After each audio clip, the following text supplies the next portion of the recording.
어제는 하나님께서 우리에게 놀라운 축복의 메시지를 주셔서 하나님 우리의 친구 되어 주심을 우리가 붙잡고 하루를 살게 하셨는데, 오늘은 하나님께서 친구로 머물러 있는 것뿐만이 아니라 우리를 하나님의 형상으로 또 하나님이 원하시는 모습으로 성장하게 하는 일을 어떻게 하시는가를 발견할 수 있는 본문이 되겠습니다.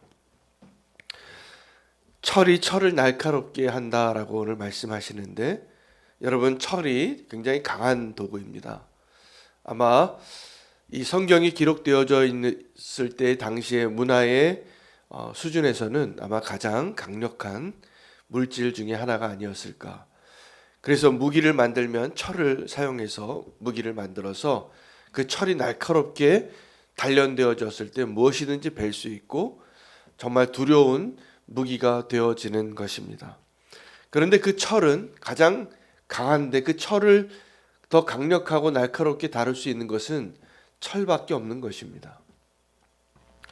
여기서 철이 철을 날카롭게 한다, 이 말씀은 하나님이 우리에게 허락하신 좋은 친구의 관계를 통하여서 선의의 경쟁을 하라, 또 더 나아가서 하나님의 말씀으로 우리의 친구 되신 하나님과 동행하게 될 때 우리의 믿음의 수준이 이 세상에 있는 어떤 기준과 만족하는 것이 아니라 하나님을 닮아가고 하나님이 원하시는 정금과 같이 연단되어진 사람이 되어간다는 것입니다.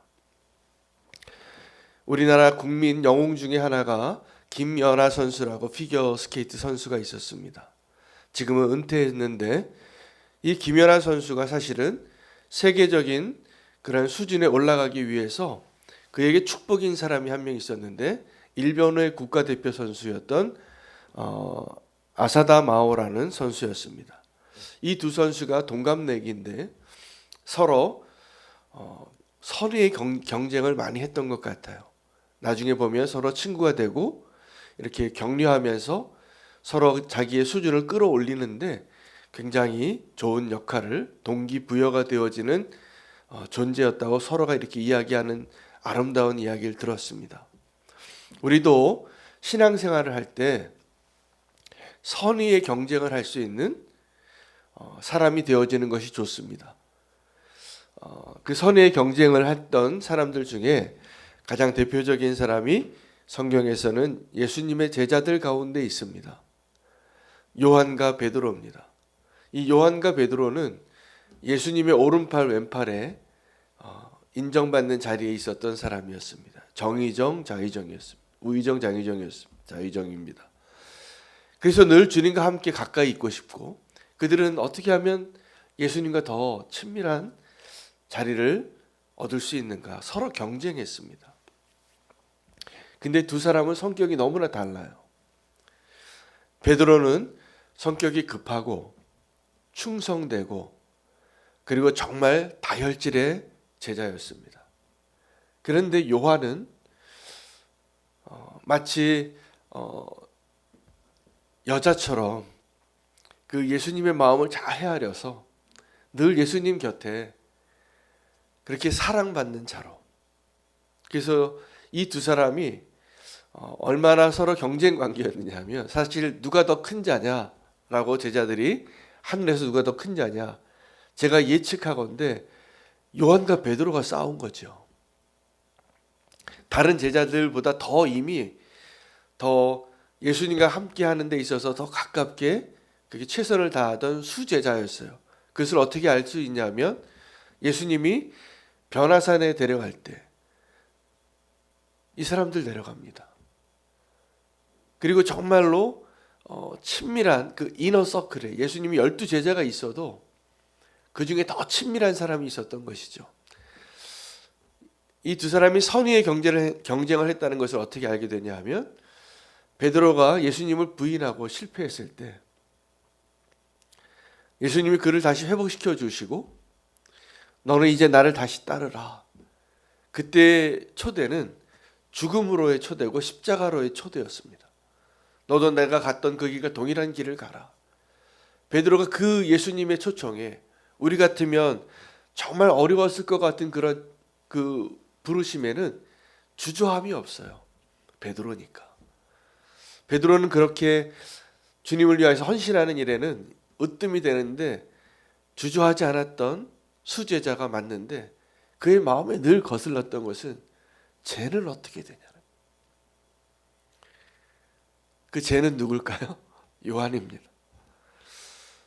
예수님께서 이 베드로의 그 믿음의 수준을 여기까지 끌어올리는 데까지는 요한과 베드로가 서로 선의의 경쟁을 하는 것을 인정하고 허락하신 것 같아요. 그런데 이 베드로에게 정말 말씀하십니다. 그가 어떻게, 내가 그를 어떻게 사랑하고 어떻게 대하든지 네가 무슨 상관이 있느냐. 여러분, 선의의 경쟁을 하십시오.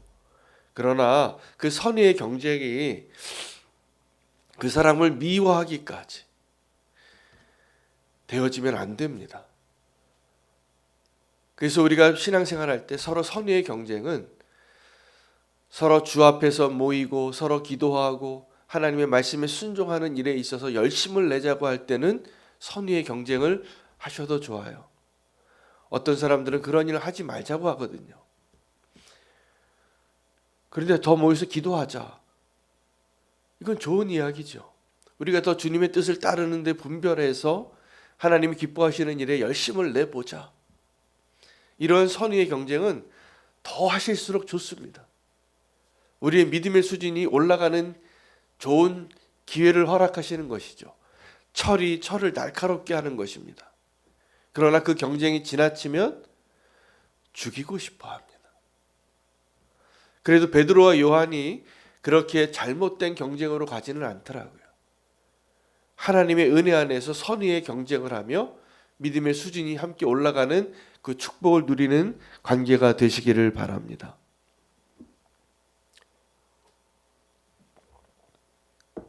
오늘 본문의 21절에 도가니로 은을, 풀무로 금을, 칭찬으로 사람을 단련하느니라. 이 본문이 해석하기 참 어려운 본문입니다. 만약에 이 본문이 도가니로 은을, 풀무로 금을, 고난으로 사람을 단련하느니라 이러면 그냥 아무런 저항 없이 이 본문이 이해가 되어지는데, 여러분 이 본문이 지금 뜻이 일관성이 없어 보이지 않습니까? 도가니로 은을 또 풀무로 금을 단련하는 것은 고난을 의미하잖아요. 그래서 우리 찌꺼기를 제거하기 위하여 우리의 인생의 고난을 통하여 정금과 같이 우리를 단련시키실 때 하나님이 사용하시는 그런 표현인데 해석이 어렵습니다. 칭찬으로 사람을 단련하느니라. 그런데 이것이 무엇을 의미하는지를 알 수 있는 또 하나의 성경 구절은 잠언서 17장 3절에 나옵니다. 똑같은 표현이 나오는데 도가니로 은을, 풀무로 금을, 하나님은 그 마음을 연단하시느니라 이렇게 표현합니다. 그러므로 여기서 칭찬이라는 것은 하나님께서 우리의 마음을 단련하기 위한 도구인 것을 알 수 있습니다. 여러분, 우리의 마음을 단련하는 도구 중에 하나는 그 사람의 삶 가운데 고난을 주는 것이 아니라 칭찬을 하는 거예요. 명성을 주는 거예요. 유혹을 통과할 수 있는지를 보는 거예요.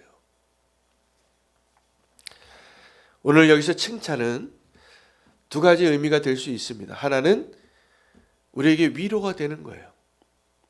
칭찬을 받으면 여러분 기분 좋으시잖아요. 칭찬은 코끼리도 춤을 추게 한다고 하는 말이 있는데, 그런데 그 칭찬은 사실은 우리의 마음을 위로하는 역할을 하는 것뿐만이 아니라 두 번째, 우리의 마음을 유혹하는 것이기도 합니다.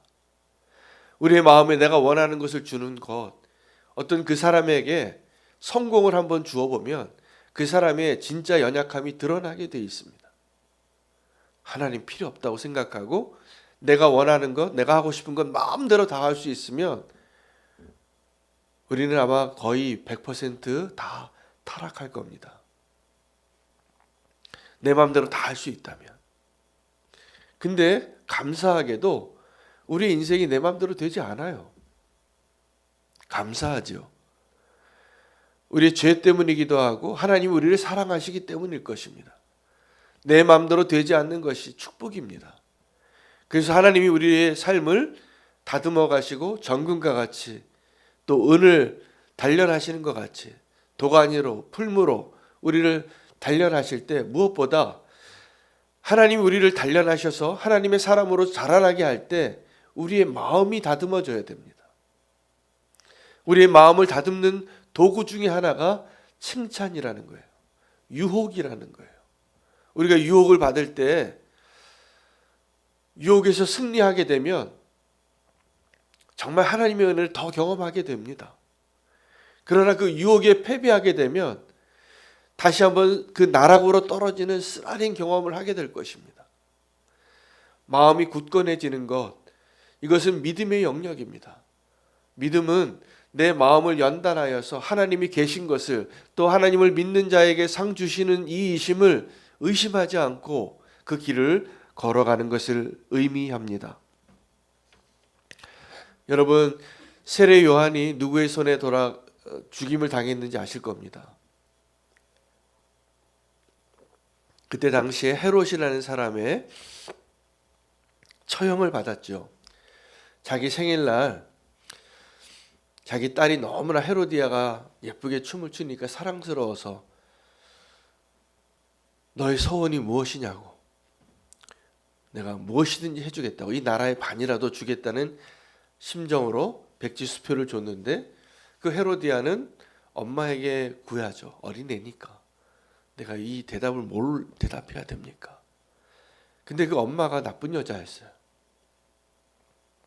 자기가 죄 지은 것을 지적하던 이 선지자가 미워서 세례 요한의 목을 좀 달라고 하라. 헤롯이 세례 요한을 죽입니다. 너무나 안타까운 죽음이죠. 그런데 이 너무나 안타까운 죽음을 성경은 그냥 너무나 담백하게 기록하고 끝납니다. 어쩌면 그의 죽음이 이렇게 당연한 것처럼. 여러분, 그런데 이 세례 요한을 죽였던 헤롯이 어떻게 죽냐 하면 그 다음에 잔치가 있었는데 그가 무슨 연설을 한번 했는데 너무 잘했나 봅니다. 사람들이 박수갈채를 하고 영광을 돌리는데 이거는 신의 소리다. 당신 정말 대단하다. 근데 그때 헤롯이 세례 요한과 가장 큰 차이를 보여줍니다. 그는 그렇게 칭찬받고 명성을 얻는 것을 당연하게 여기고 자기가 하나님이 된 것처럼 기뻐하는 그 자리에 하나님이 그를 치셨습니다. 그래서 벌레가 그를 먹어서 죽었다. 아마 어떤 감염이 되었겠죠.